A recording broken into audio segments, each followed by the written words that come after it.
Bonjour Bruxelles, l'invité de 8h15. BX1. Bonjour Barbara Tract. Bonjour. Secrétaire d'État à l'économie, enfin en tout cas à la transition économique, c'est le titre exact. Une prime énergie compensatoire, c'est ce qui va permettre aux entreprises bruxelloises qui ont dégusté sur leur facture d'énergie l'an dernier de redresser la barre. Oui, en tout cas on l'espère, ça va les aider, ça va contribuer à les aider effectivement de sortir de cette situation.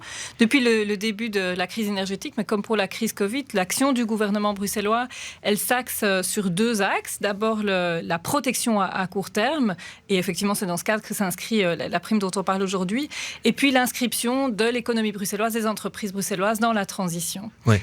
Elle n'arrive pas trop tard, cette prime, parce que c'est surtout dans le courant de l'année 2022 que les factures ont été élevées. Maintenant, les prix redescendent un petit peu. On peut la demander depuis hier pour les entreprises concernées. Elle sera versée quand ? Elle sera versée dans les jours, les semaines qui vont suivre l'introduction de la demande. On espère aller le plus rapidement possible. Donc ça va très vite. On demande une prime, on l'a dans les semaines qui viennent. Oui, absolument. Ouais. Ça arrive quand même pas trop tard, je repose ma question, parce que c'est surtout l'an dernier que les entreprises ont été en difficulté. Oui, c'est vrai qu'on a mis un peu de temps à la mettre en place. On a cherché un dispositif qui soit le plus pertinent, le plus ciblé possible, qui aide le maximum possible les entreprises qui en ont le plus besoin, ce qui prend effectivement un petit peu de temps.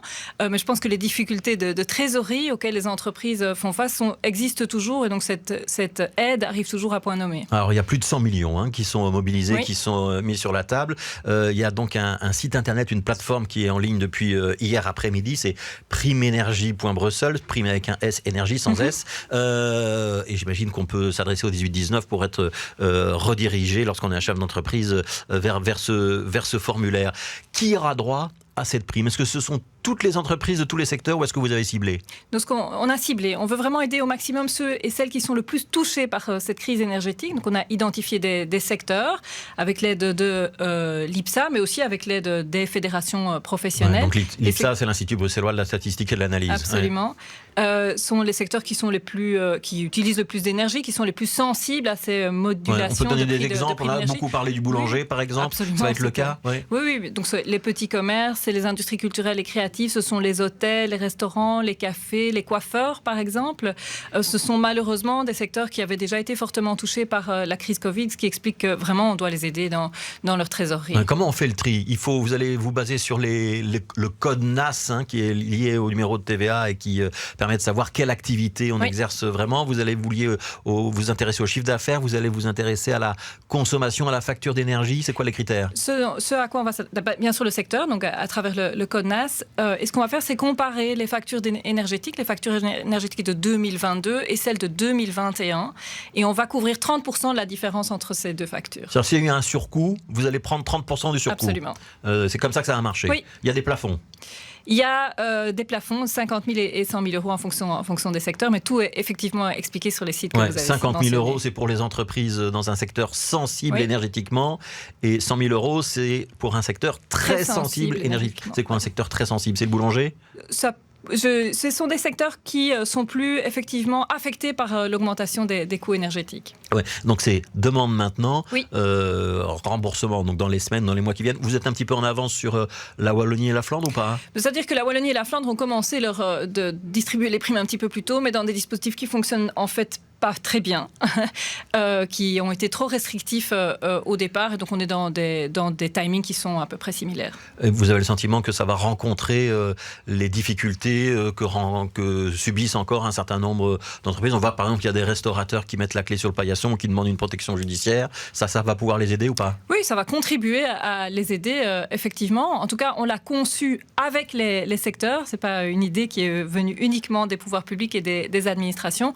On a essayé vraiment d'avoir l'aide qui soit la plus pertinente, la plus ciblée possible et qui aide le plus ceux qui en ont le plus besoin. Alors, il est 8h20, Barbara Tract. Est-ce que des supermarchés comme Delhaize, ils peuvent demander cette prime énergie compensatoire?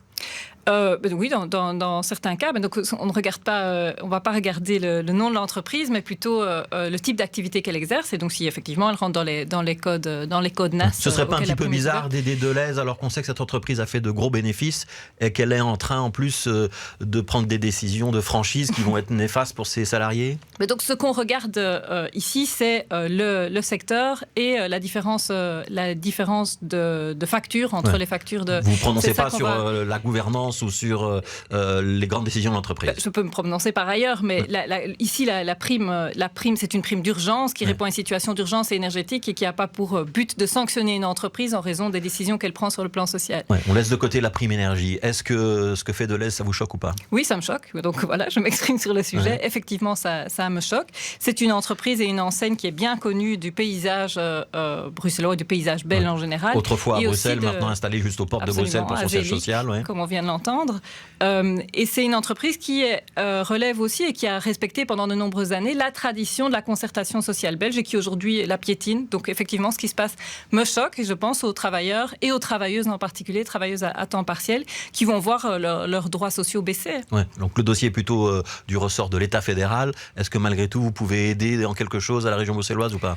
À ce stade, je ne vois pas très bien comment, mais tant mon collègue en charge de l'emploi, Bernard Clairfailly, que moi-même, on est à disposition pour aider les travailleuses et les travailleurs à maintenir le droit, voire pour aider ces franchisés parce qu'en fait, il y a aussi un transfert de charge du risque en fait de l'activité économique. Il y a toujours un risque lié à une activité économique qui passe d'un grand groupe qui peut mitiger les risques, qui peut avoir certaines enseignes qui fonctionnent mieux, d'autres qui fonctionnent moins bien. Ici, le risque de l'activité va être transféré sur des petits indépendants. Et nous, on sera là aussi pour aider ces petits indépendants franchisés à maintenir les droits sociaux et à s'inscrire par ailleurs dans la transition. Alors, le prêt proxy citoyens aux entreprises, c'est-à-dire le prêt que des citoyens peuvent consentir à des entreprises qui sont proches de chez eux et qui sont exemplaires en matière environnementale et sociale. Ça marche ou pas ? Oui, ça marche très bien. Donc vous allez le prolonger ? Oui, on va le prolonger, le pérenniser. On l'a inscrit dans la loi. Le Parlement a voté une loi qui l'inscrit dans une ordonnance à long terme. Ça a bien marché. Ça fait 2 ans qu'il existe à Bruxelles. On a pu récolter de cette manière 5 millions d'euros, ce qui est... Donc 5 millions d'euros de l'argent des citoyens. Oui, qui a été investi dans plus de 100 entreprises.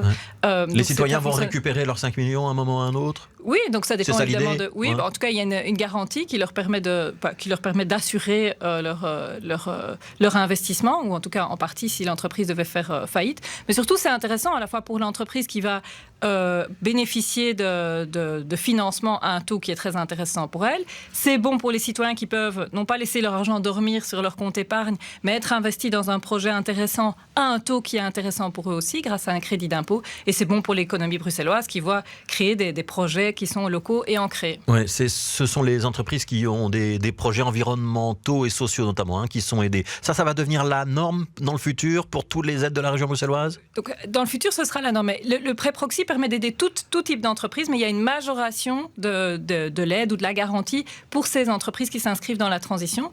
Mais effectivement, à terme, toutes les aides économiques bruxelloises, et à terme, c'est en 2030, seront réservées aux entreprises qui s'inscrivent dans la transition. Mais ça veut dire que des entreprises qui font de l'industrie en région bruxelloise, on en a besoin parce que parfois ça crée des emplois, et notamment des emplois qui correspondent à une certaine main-d'œuvre qui est présente en région bruxelloise. Celles-là, on les aidera plus ? Si, donc elles peuvent s'inscrire dans la transition. Par ailleurs, on a besoin d'activités productives en ville. C'est important pour la transition économique aussi, d'avoir un réseau économique bruxellois, une économie bruxelloise plus diversifiée et de rapprocher la production de la consommation. Donc les activités de nature industrielle ou productive sont les bienvenues en ville et seront soutenues aussi dans le cadre de la transition économique. Une dernière question, on avait Alain Marron à ce micro la semaine dernière.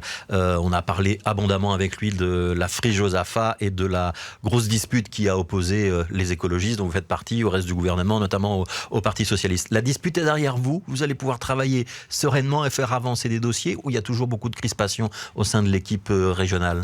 Donc on a eu un gouvernement jeudi dernier qui a duré 4 heures, dans lequel on a abordé une série de dossiers. Oui, ça a été assez musclé, d'après ce qu'on sait, et toutes les décisions n'ont pas été prises. Les gouvernements, c'est pas une bande d'amis, on travaille sur un certain nombre de dossiers et il y a des tensions régulières et c'est normal puisqu'on a des points de vue différents sur des dossiers qui sont différents, mais c'est une ambiance de travail.